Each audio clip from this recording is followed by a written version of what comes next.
Yo apa carane aku nulung? Sopo iku pitulakon? Bagaimana caraku untuk menolong? Siapa itu tujuh yang lain? Wanita itu hanya diam sembari menatap wajah Mira.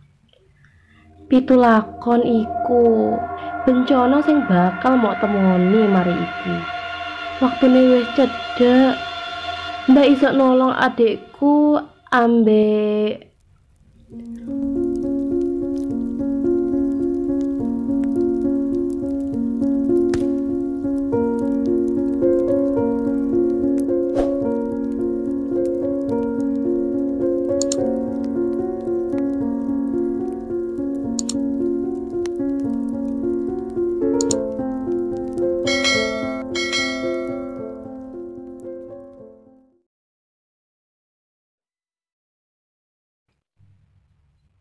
Mira mengendarai mobil.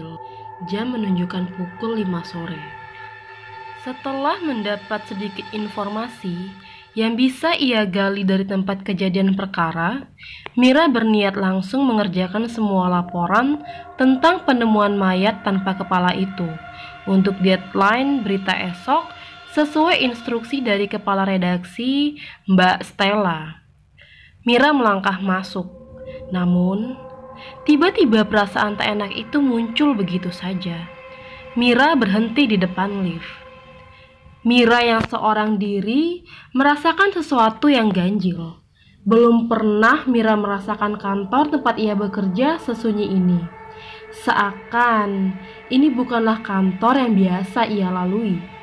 Lagi pula, ini masih terlalu dini bagi para karyawan sudah meninggalkan kantor.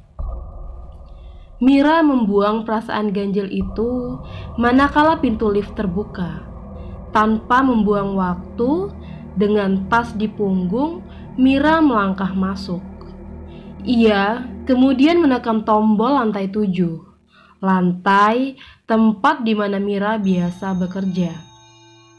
Pintu lift tertutup. Perlahan-lahan, lift bergerak naik. Mira masih teringat dengan mayat tanpa kepala itu. Pembunuhan macam apa hingga kepalanya saja sampai tidak ditemukan? Mira berdeham setiap kali mengingat hal itu. Tiba-tiba, suara pintu lift mengalihkan perhatian. Manakala ketika pintu lift terbuka, Mira melihat seseorang melangkah masuk. Seorang wanita muda yang tak ia kenal melangkah masuk. Ia tersenyum pada Mira, namun Mira menanggapinya dengan anggukan yang canggung.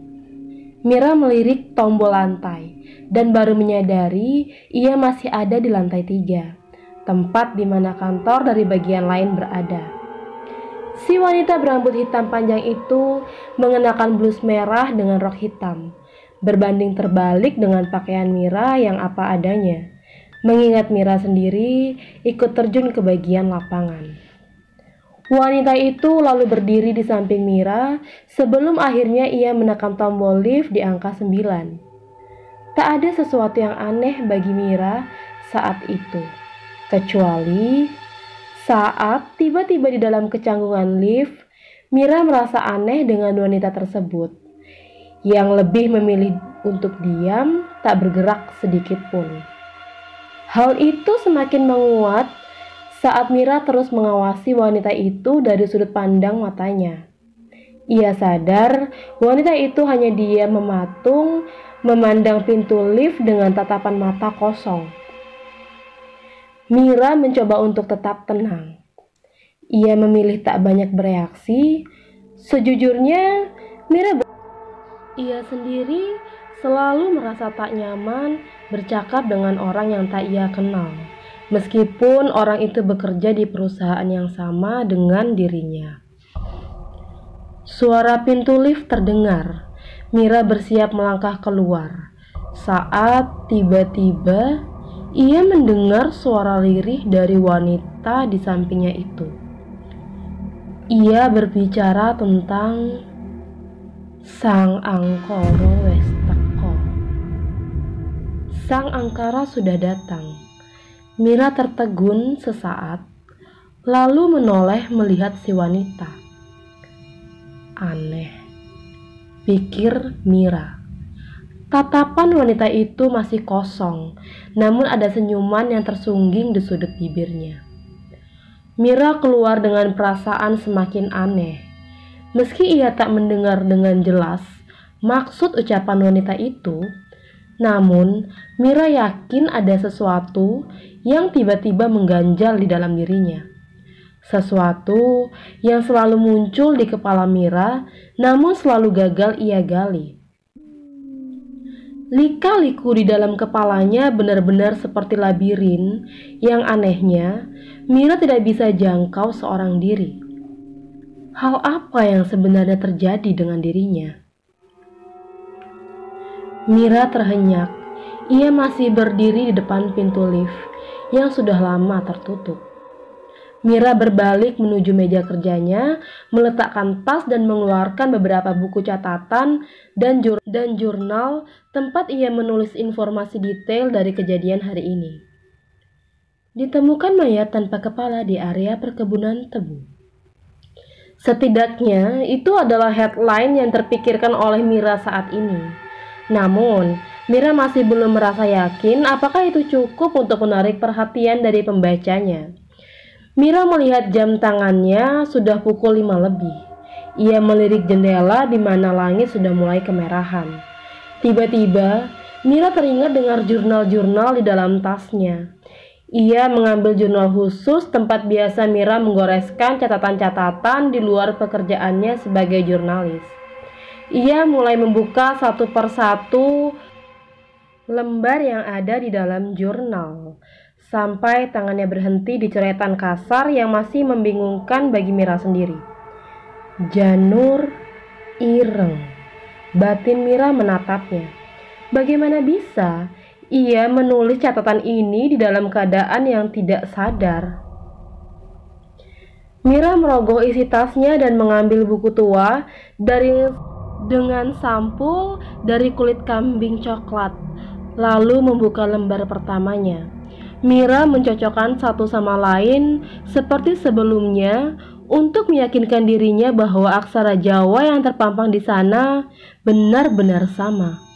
Dan ternyata memang sama.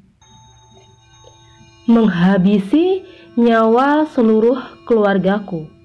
Mira terdiam lama duduk di kursinya. Ia memikirkan siapa yang menulis dan meninggalkan catatan ini di dalam ruangan itu. Apakah mungkin si pemilik catatan ini adalah mayat tanpa kepala itu? Entahlah, pikiran Mira masih kalut. Mira kemudian membalik halaman per halaman berikutnya, hingga halaman terakhir. Namun, tak ada yang Mira pahami ataupun mengerti, karena semua halaman yang ada di dalam buku kuno itu nyaris dipenuhi tulisan-tulisan dengan aksara Jawa yang Mira sendiri tidak dapat membacanya. Padahal, Mira sendiri lahir dan besar di Jawa.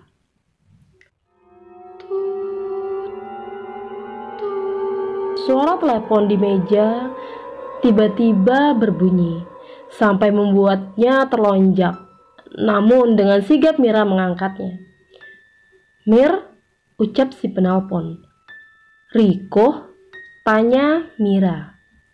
"Syukur masih ada lo di kantor. Gue bisa minta tolong buat cek buku gue di atas meja. Kayaknya gue lupa tanggal berapa gue ada wawancara dengan Pak Sobo.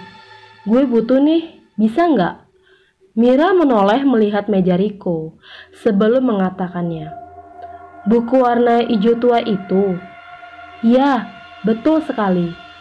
"Thanks God. Bisa lo lihat kan Mir, tanggal berapa?" "Oke," kata Mira.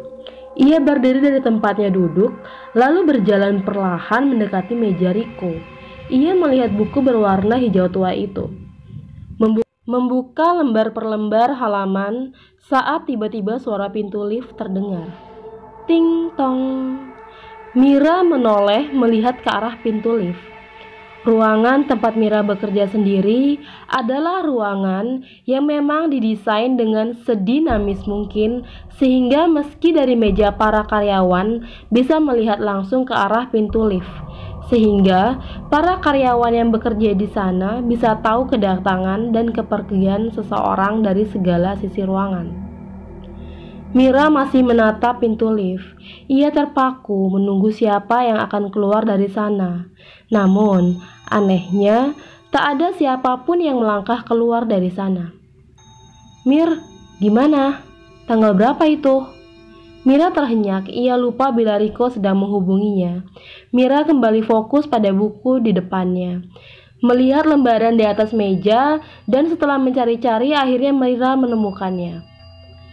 Tulisan Riko tentang wawancaranya dengan Pak Sobo, salah satu orang terkaya di negara ini.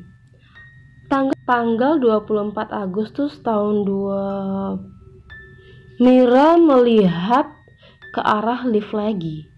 Entah apa yang baru saja terjadi, Mira merasakan perasaan paling tak enak yang belum pernah ia rasakan hingga sejauh ini. "Oke, makasih Mir.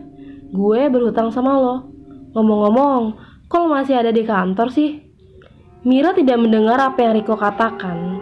Ia masih fokus menatap pintu lift hingga dari jauh terdengar suara langkah kaki mendekat.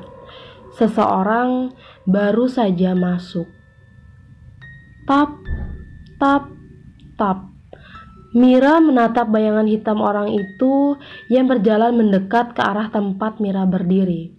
Sosoknya tinggi semampai, dan dari bayangan lekuk tubuhnya, Mira merasa familiar. Ia terlihat seperti... Mira terhenyak sesaat saat tahu itu adalah wanita yang ia temui di dalam lift tadi. Getih ireng sing jero awak menungso iku ngono tondo jalarit teko pitulakon. Kowe salah sijine sing ana nang takdir rambat saka kembang Wijaya Kusuma. Darah hitam yang ada di dalam tubuh manusia itu adalah pertanda dari datangnya musibah 7 cerita. Kamu adalah salah satu yang ada di dalam takdir bunga merambat Wijaya Kusuma. Mira terpaku menatap wanita itu. Ia berbicara dalam logat Jawa yang sangat kental. Aneh, apa yang ia cari di sini? Kenapa ia ada di sini? "Mir, ada orang lain ya di situ," ucap Riko dari pesawat telepon. Namun Mira tak bergeming mendengarkan. Ia lebih tertuju pada wanita itu yang mendekatinya, namun berhenti di meja tempat ia bekerja. Tak lama, wanita itu mengelus perlahan buku tua itu sebelum menatap wajah Mira yang masih penasaran. "Buku teko Trah Bala Sada ya, Mbak. Trah ireng sing jenenge Kuncoro. Buku dari darah Bala Seda ya, Mbak. Darah hitam yang bernama Kuncoro," ucap wanita itu sembari menyeringai menyentuh buku itu. Namun, tak lama ia melirik Mira, tatapannya begitu mengerikan. "Jenengan sinten?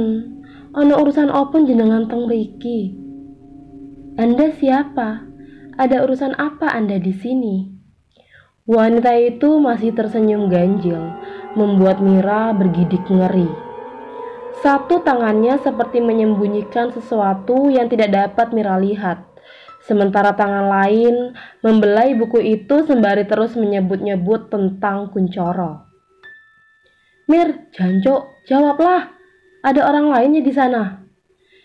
Mira masih tak menjawab pertanyaan Riko, karena wanita itu kini mendekati Mira. "Kula wonten urusan kalih jenengan. Amarga kula nyuwun tulung. Tulung adekku, Mbak. Jenenge Bayu Saseneng. Kowe kudu nulung Bayu. Amarga Bayu iku padha karo jenengan. Pitu kurda sing bakal dadi musuhe Pitulakon." Saya ada urusan dengan kamu. Karena itu saya meminta tolong. Tolong adikku, Mbak. Namanya Bayu Saseno. Kamu harus menolong dia. Karena Bayu itu sama seperti kamu. 7 yang dipilih yang kelak akan melawan 7 yang lain. Nulung. Wanita itu sudah berdiri di depan Mira. Ia menyentuh Mira, menatapnya dengan tatapan mengiba. Yo apa caranya aku nulung? Sopo iku pitulakon? Bagaimana caraku untuk menolong? Siapa itu 7 yang lain? Wanita itu hanya diam sembari menatap wajah Mira. Pitulakon iku bencana sing bakal mau temoni mari iki.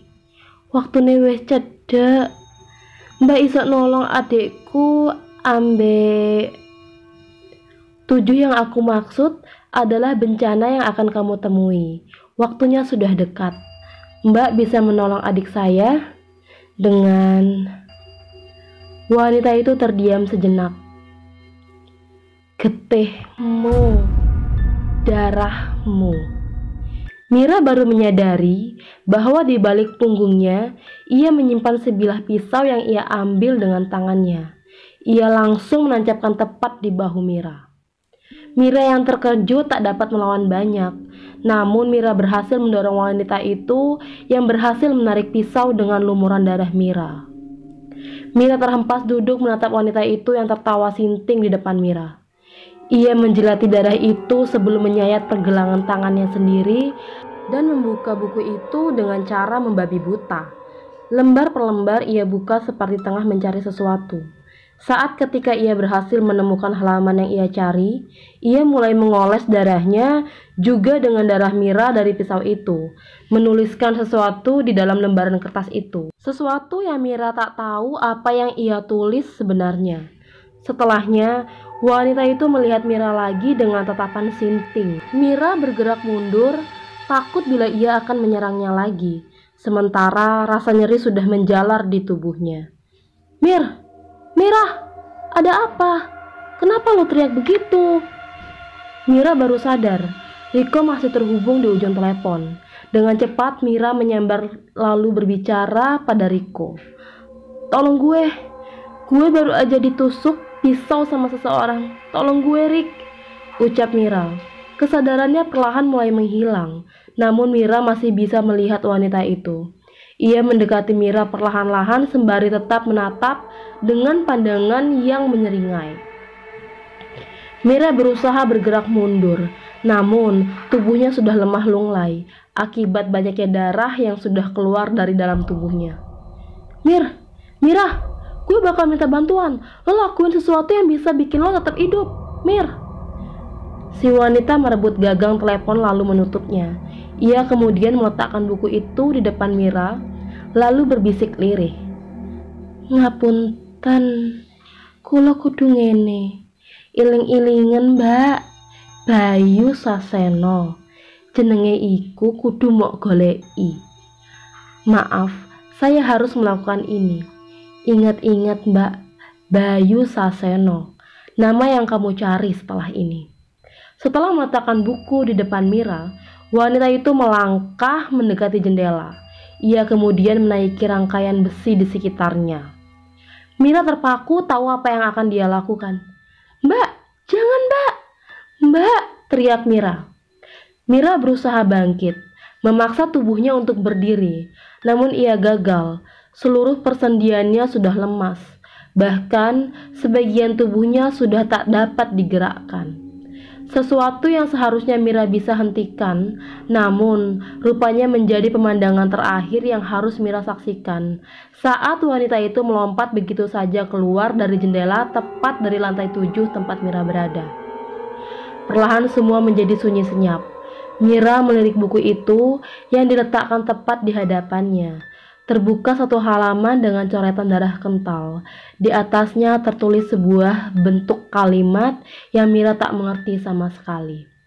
Sang Angkara. Perlahan semuanya mendadak gelap.